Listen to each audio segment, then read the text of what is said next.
You live a second life every night, and nobody knows. It's been charging you an hour a night for years, and you've never once asked what for. Here are the 5 reasons your mind does this, and why it waits until the lights are off. Every app on your phone calls this a sleep problem. It isn't. The sleep advice industry needs your mind to be a malfunction, because a malfunction is something they can sell you a fix for.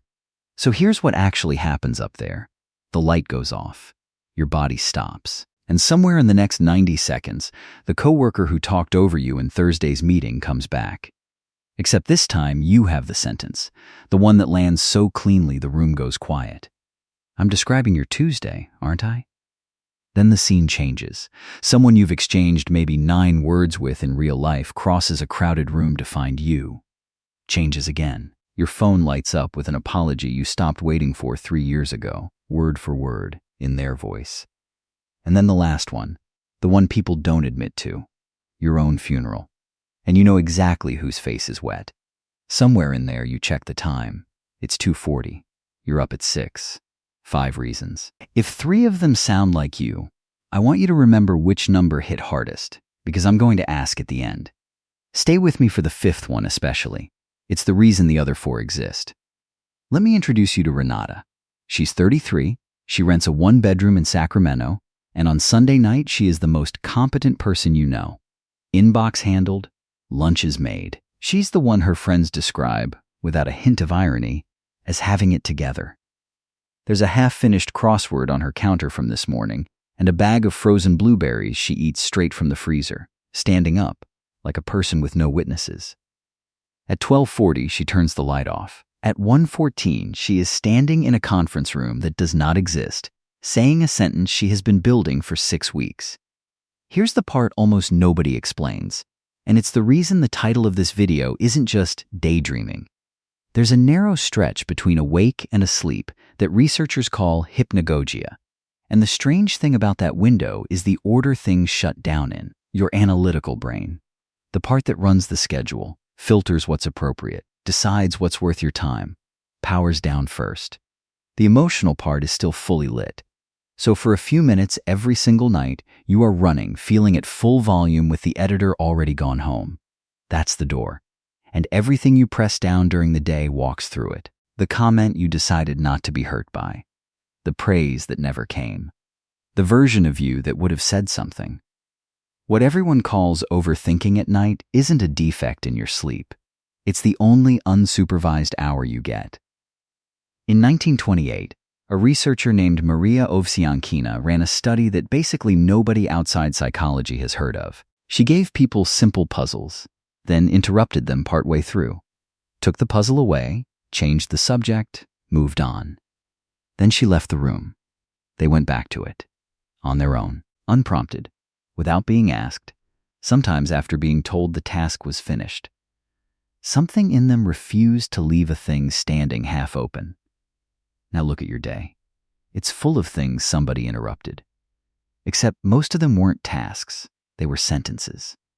The conversation that stopped when a third person walked up.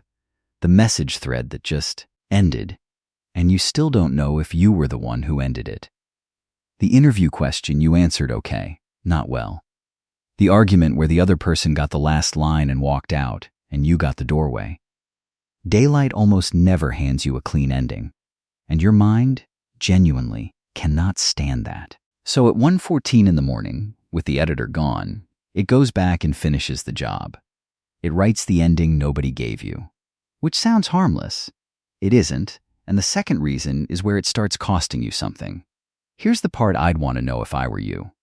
That conversation you keep rehearsing, you've already had it, and that is exactly why you're never going to have it. So let me show you the machinery, because it's simpler and stranger than you'd think.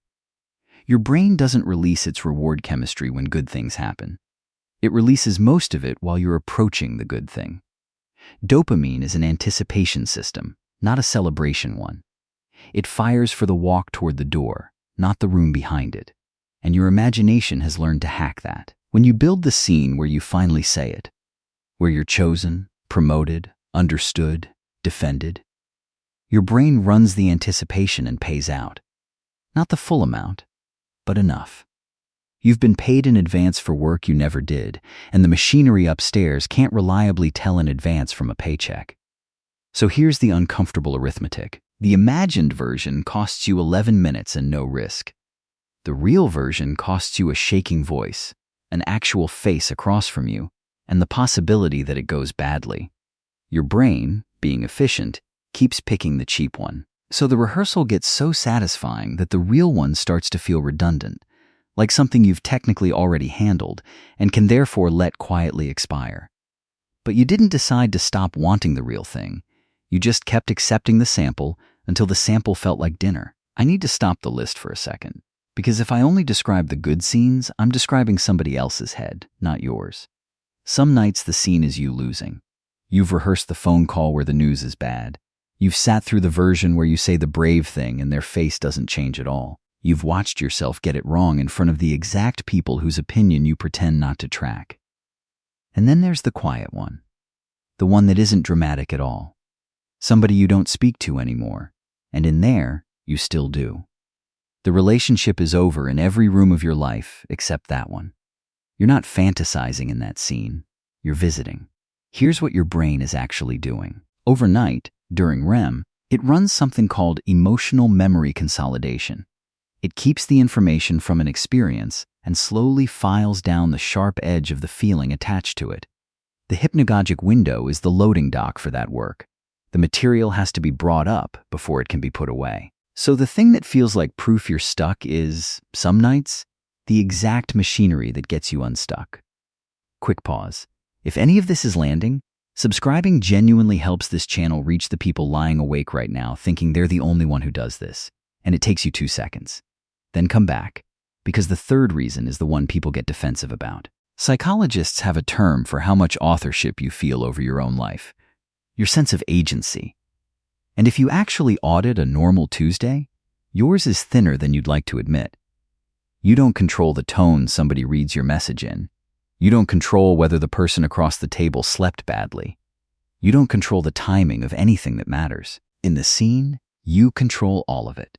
You pick the lighting. You pick the pause before they answer. You run the moment back and adjust one word, and this time the word lands.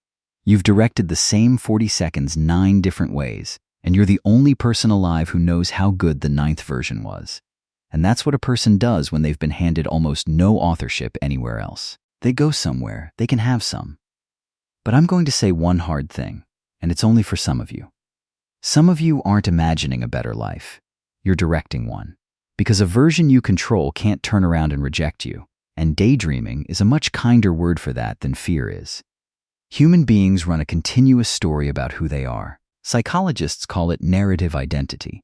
Not a metaphor, an actual working model your mind maintains, the through line that makes yesterday's you and tomorrow's you the same person. The problem is that real life is a terrible writer. It hands you exits with no scene, people who leave without explaining, years that don't resolve into anything you can say in one sentence. You've had entire chapters close on you with no last page, so your mind keeps the draft open. And that window before sleep, with the editor gone, is where it goes back in and works on the manuscript. Trying the ending where you were brave, the ending where they understood, the ending where it meant something. That's not you losing your grip on reality. That's maintenance. What gets labeled overthinking at night is often just a person refusing to let their own story stay incoherent. This is the one. If you take a single idea out of this video, take this one. The person who spent all day around other people imagines being known. The person nobody thought to ask about imagines being asked. The person who never got the apology writes it themselves, in the other one's voice, with the pauses in the right places, which is the detail that gives it away. And the person who has spent years being slightly misread imagines one sentence, just one. I get it. I get why you did that. Your scenes are never random, not one of them. Whatever the scene hands you at 2 a.m. is the precise thing the day refused to. And that's usually older than the day. The people with the biggest interior worlds almost always grew up somewhere the real feeling wasn't welcome out loud. Mostly it's undramatic. Just a house where big emotions were a lot, where sad got answered with, You're fine.